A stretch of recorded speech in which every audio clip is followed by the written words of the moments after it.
26-ны шин дэв хэлбэрийн 2 дугаар бодлого. За эхлээд бүгд ийм нэг ярьж үзье. Язгуурын дор 4 бол 2-той тэнцүү. За язгуурын дор 9 бол 3-той тэнцүү. За тэгэхээр язгуурын дор 5 гэдэг бол 2-оос их 3-оос багтай гэсэн. За өөрөөр хэлэх юм бол нэг 2 харантай тоо байна гэсэн. За тэгээд одоо эднийг ойролцоогоор олж үзье. За нэгийн язгуурын дор 5 нэгийн 1. За нэгийн эдэн зэрэглэг учраас нөшөөд байна. За би хасах язгуурын дор 5 нэгийн 1.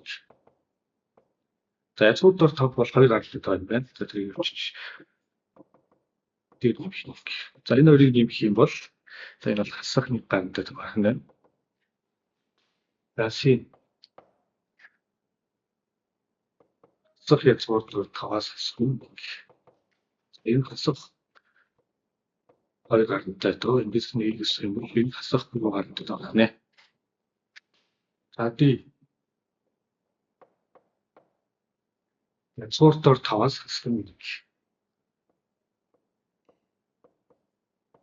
За язгуурын дор 5 бол 2 гаралтай дөө эндээс нэг хасах юм бол 1 гаралтай байна.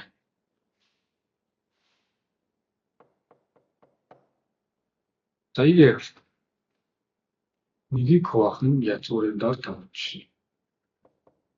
За нэгийг хуваах нь 2 гаралтай.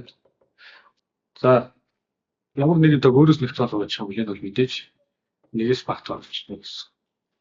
За ийм учраас энэ тоонуудаас хамгийн их тоол яг тийм шүү дээ.